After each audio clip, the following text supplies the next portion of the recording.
শুভ সকাল। আজকে আমাদের এই বাসায় শেষ দিন। আজকে সকালের দিকে আমাদের জিনিসপত্র নিতে আসবে লোকজন। তারপর আমরা এই বাসা পরিত্যাগ করে নতুন বাসায় যাব। তো এখানে দেখেন বারান্দায় যে সমস্ত টব আমি রাখছিলাম সবগুলো খুলে, এই যে এখানে বাঁধা ছিল টবগুলো, তো সবগুলো খুলে বারান্দার নিচে রাখছি, এইগুলো যাতে নিতে সুবিধা হয়। তো গাছপালার অবস্থা খুবই খারাপ, শীতকালে নাকি গাছপালা এরকমই হয়। আজকের আবহাওয়াটা মোটামুটি ভালো, মানে এত বেশি কুয়াশা পড়া নেই, প্লাস এত ওই রকম কনকনে ঠান্ডা না। আজকে মনে হচ্ছে সূর্য মামার দর্শন আমরা পাবো হয়তো বা, তো আশাবাদী, দেখি পাই কিনা। আমার ঈশানবাবু ঘুমিয়ে রয়েছে, ঈশানবাবু তো দেখাই যায় না, কম্বলের নিচে ঘুমিয়ে রয়েছে। তো আপাতত বলতে পারেন যে মোটামুটি সব কিছু গোছগাছ কমপ্লিট হয়ে গেছে, সব খালি এখন জাস্ট এসে নিয়ে গেলেই হবে। সকাল সকাল উঠে আমরা দুজন মিলে কাজে লেগে পড়ছি। কাজকর্ম যা বাকি ছিল এখন শেষ করলাম। এই যে টেবিলের কাভার, এটা ফেলে দিব, অনেক পুরান হয়ে গেছে, 2 বছর হয়ে গেছে। 2 বছর না 1 বছরের বেশির জন্য এটা রাখবো না। তো এটা হচ্ছে আমাদের ডাইনিং টেবিল, দেখেন কীরকম, এমনিতে তো খোলা রাখি না, আজকে খুব সুন্দর ষষ্ঠী বেড়ে। তো মোটামুটি সব আর কি কাজকর্ম কমপ্লিট। তো ওনারা বলছে 8টার দিকে আসবে। আজকে বাসা ভর্তি খালি বস্তা আর বস্তা, আর যে ডিপ ফ্রিজ লাইন খুলে রাখা হয়েছে, এগুলো পরিষ্কার করার সময় ধুলা জমেছে। নর্মাল ফ্রিজের জিনিসপত্র আছে, এগুলো এখনো বের করি নাই। আমি তোমার একদিন বলছিলাম যে উপরটা দেওয়া তো কি আছে, পেরে দেওয়া, তো তুমি তৈরি করলো না। লাগে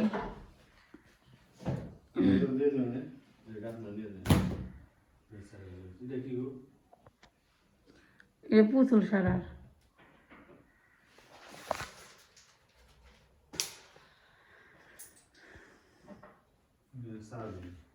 বাসা চেঞ্জ করা কঠিন আছে, তার চেয়ে বড় কঠিন হলো শেষ হয় কিন্তু শেষ হয় না। এই শেষ হয়ে যায় কিন্তু শেষ হয় না। ঘড়ি রয়েছে কিন্তু আবার লাইট রয়েছে, ঘড়ি রয়েছে, মানে এগুলো গুছাইতে আছে, শেষ আর করতে পারে না, এত পরিমাণ জিনিস। বাসা চেঞ্জ করতে গেলে বোঝা যায় যে একটা বাসায় আসলে কত জিনিসপত্র থাকে। আর আমাকে বাসাতে এমনিতে একটু বেশি জিনিসপত্র, মানুষ 2জন হইলে কেউ মোটামুটি 10 জন থাকার মতো জিনিসপত্র আছে, যার কারণে মনে করেন যে অবস্থা খারাপ হয়ে যায়। এটা কি ওই মেশিনের পাইপ? রেখে দাও। এই যে খুলতে হবে, ওই যে লাভ টিভির বস্তা কি ওটা ভরে হালাইছ না? জায়গা আছে তাহলে খালি আরেক বস্তা দেয়, এগুলো সব ভরে দাও। বস্তার তো অভাব নেই, যেরকম জিনিসপত্র যেমন বস্তাও আছে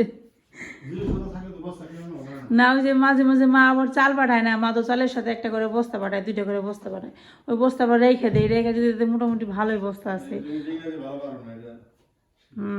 তুমি আগে শিখে নাও। চান্দ ডিকশনারি এখন কারো কাজে লাগে না, এখন মানুষের হাতেই ডিকশনারি। মোবাইল আছে মানে পৃথিবীর এমন কোনো জিনিস নেই মানুষ না পারে না আছে। মোবাইল ইন্টারনেট মানে দুনিয়া আপনার হাতের মুঠোয়, সেহেতু ডিকশনারি হাতে নিয়ে বা ব্যাগে নিয়ে ঘুরার মানুষ এখন নাই। নামে ফেলাও, লাইটগুলো খুলে ফেলাও, আগেরই বস্তায় বড় লাইট, তারপর এগুলো বস্তায় ভরে ফেলাও, একটা একটা করে গুছালে সে হবে। গুছাইতেই আছি, শেষ আর হয় না। আর সব কিছু গুছাই যে এই রুমে এনে রাখতেছি, এই রুম ভর্তি খালি জিনিসপত্র, বস্তা ভরা জিনিস। তো এই তুষক আছে, এখানে অনেক কিছু আছে, বারান্দায় আছে একটা ডিভাইন। তো মোটামুটি মনে করেন যখন যাওয়ার জন্য আমরা প্রস্তুত, তারা আসলে আমরা এই বাসা পরিত্যাগ করব। এই যে দেখেন এখন ওয়াইফাইয়ের কানেকশন কাটানো হচ্ছে, মানে কাটা হচ্ছে আর কি।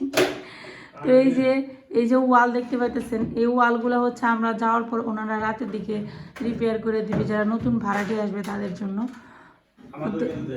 আমাদের সময় ভালোই ছিল, আর মিথ্যা কথা কেন বলো, আমাদের সময় তো ওয়াল এরকম ছিল না। আমরা আসার পর যখন বৃষ্টি শুরু হলো তখন ওয়ালটা ড্যাম হয়ে এরকম হয়ে গেল। তো এগুলো এখন ঠিক করাই দিবে উনি, যে ভাড়াটিয়া আসবে সে তো নর্মালি বলবো যে আমার এগুলো ঠিক করে দেন, এটা তো স্বাভাবিক। এই জিনিসগুলোর জন্য দেখতে তো বাজে লাগে, আর পর্দাটা ব্যবহার করলে দেখা যায় পর্দার মধ্যে রং লেগে অবস্থা খারাপ হয়ে যায়। তো এর জন্য আমাদেরকে মানে আজকেই তাড়াতাড়ি যাইতে হবে, সকালের মধ্যে ওনারা আবার এখানে কাজ করাবে। তো হচ্ছে আপাতত আজকের আপডেট। তো এখন কাজকর্ম কিছু করে নিই। দেখেন বিছানার মধ্যে বালিশ এরকম চাদর দিয়ে পটলা বেঁধে রাখছি। আর এখানে দেখেন ইনি এখন কাজ করতেছে, আমি বসে বসে মোবাইল টিপতেছে আর উনি কাজ করতেছে। তো ফ্যান পরিষ্কার করতেছে। ফ্যানগুলা কয়েকদিন আগে খোলা হয়েছিল কিন্তু পরিষ্কার করে রাখা হয়নি, আজকে এগুলো পরিষ্কার করতেছে আর কি। কেমন লাগে কাজ করতে শীতের মধ্যে? শীত না, এরকম শীত থাকলে ভালো, সূর্য রাত। এরকম শীত থাকলে তো ভালো হয়। কয়েকদিন যাবো তো প্রচণ্ড শীত ছিল, বাইরে গেলে পরে মনে হয় যে অবস্থা খারাপ হয়ে যায়। তাহলে বুঝো যে ওইখানে যে পশু পাখিগুলোর কী অবস্থা এই শীতের মধ্যে, বেচারারা অনেক কষ্ট করতেছে। হ্যাঁ, রাস্তাঘাটে কুকুর বসে বসে শুয়ে শুয়ে কাঁপতেছে, এত ঠান্ডা ছিল। ঠান্ডা কনকনে ঠান্ডা যাকে বলে, তাই না? ঢাকায় এত ঠান্ডা মনে হয় এই প্রথম পড়লো, তাই না? আমি তো এই 10 বছর পাইনি, আমি এই বছর যে ঠান্ডাটা দেখলাম। আমরা স্কুল লেভেলে যখন পড়ছি তখন প্রচুর ঠান্ডা, স্কুলে যখন পড়ছি এই ওই সময় ঠান্ডা থাকলেও গায়ে লাগে না ঠান্ডা, প্রচুর ঠান্ডা পড়ছে, কিন্তু আমরা ঠিকই বাইরে যাইছি। এর জন্যই তো বললাম খালি বকছি এই ঠান্ডার মধ্যে তোকে বেরোতাম না ঘুরতে।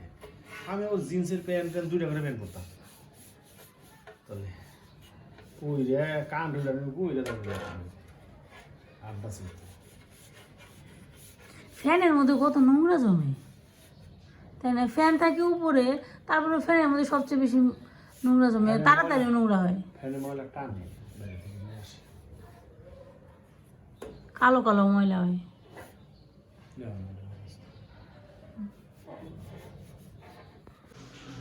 এই যে দেখেন লোক এসে পড়ছে, এখন জিনিসপত্র নিয়ে শুরু করছে। খুব একটা সময় লাগবে না, এই আধা ঘন্টার মধ্যে সব নিয়ে ক্লিয়ার করে ফেলাবো।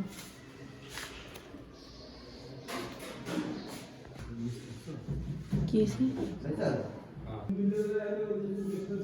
ওই ওখানে রশি আছে, রশিটা খুলে হলে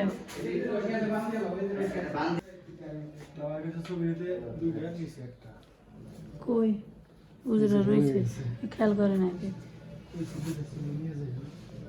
পোশাক তাহলে ওই দোকানে দিয়ে দেখ না। হ্যাঁ, দোকানে আলাপ করা হবে।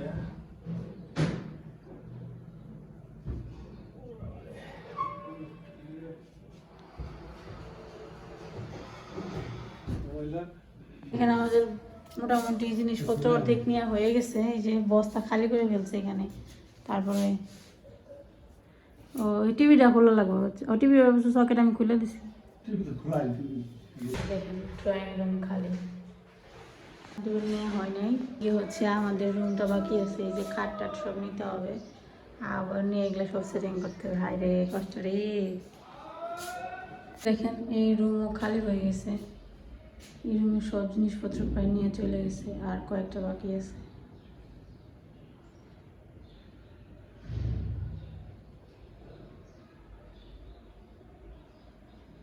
তো আমাদের জিনিসপত্র সব নেওয়া হয়ে গেছে। দেখেন এই রুমটা কয় পরিষ্কার দেখছেন, কিন্তু জিনিসপত্র রাখলে অতটা বোঝা যায় না।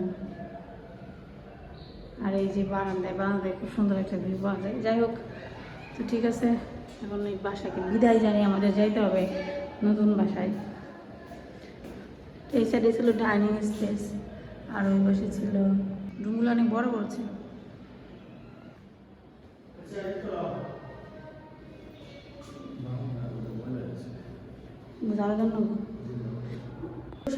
রুম ঠিক আছে, এখানে কর্নার ছিল। আপনারা তো দেখছেন বাসা অবশ্য, কিন্তু খালি বাসা একটু দেখে আপনাদের। এই বাসায় শেষ, এখন যে বাসায় যাইব সেই বাসায় আপনাদের পছন্দ হবে না, আমাদের নিজেদেরই পছন্দ হয় নাই। কেন পছন্দ হয় না? টাইলস করা ছাড়া এখন বাসা তো সচরাচর হয় না, কিন্তু ওই বাসাটা টাইলস করা না। তো যেটা বললাম যে ওই বিল্ডিংয়ের সবগুলো বাসায় টাইলস করা ছিল, শুধুমাত্র আমরা যেটা উঠতেছি সেটাই টাইলস করা না। কারণটা হয়েছে যে ওইটা যিনি ছিলেন উনি অনেক বছর ছিলেন, তো উনি আর টাইলস টুলস করা নাই, বলছে আমি যখন চলে যাব তখন আমরা টাইলস করে নিই। কিন্তু এখন তো যিনি করাবেন মালিক অসুস্থ, যার কারণে হয়নি। এই বাসাটা কিন্তু অনেক বড় ছিল, আমাদের ধানসিঁড়ির বাসার চাইতে ওই বাসাটা অনেক বেশি বড় আর অনেক সুন্দর খোলামেলা ছিল। যাই হোক, আর এমনিতেও বাসা থেকে যে বাসায় থাকা হয় সেই বাসা থেকে যাইতে কিন্তু খুব খারাপ লাগে, কিছু করার নেই।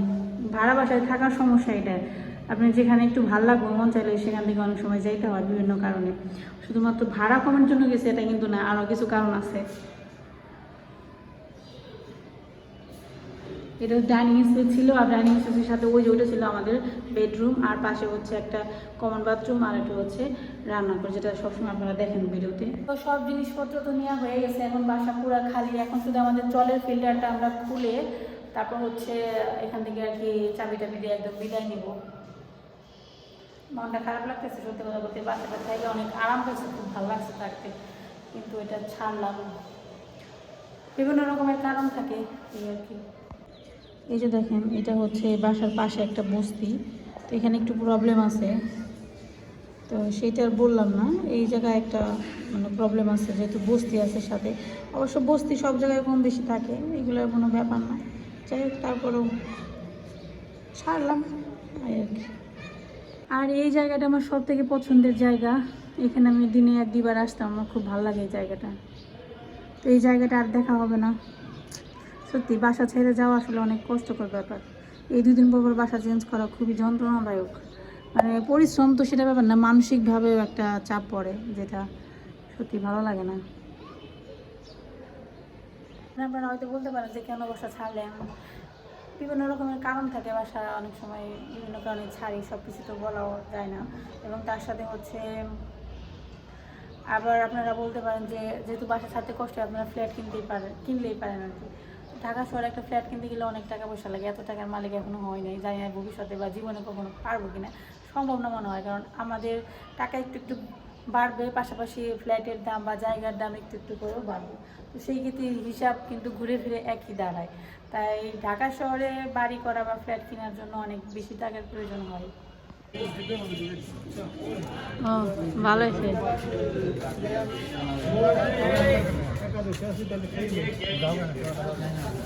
আজকে একাদশী, 2 দিন পরে তো।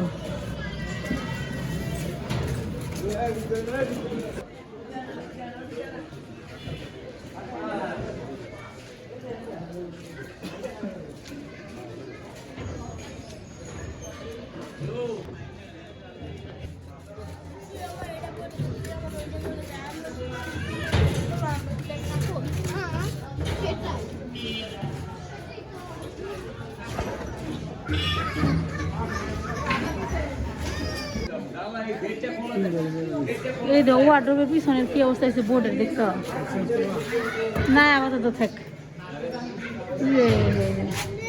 আলমারি এই দিনে উঠে এলে কি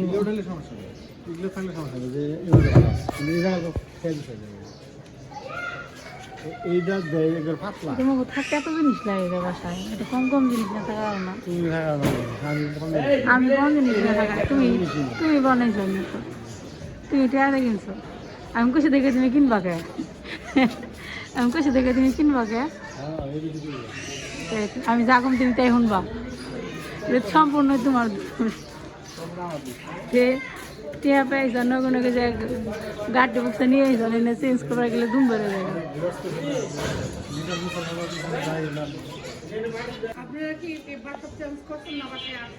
আসলাম।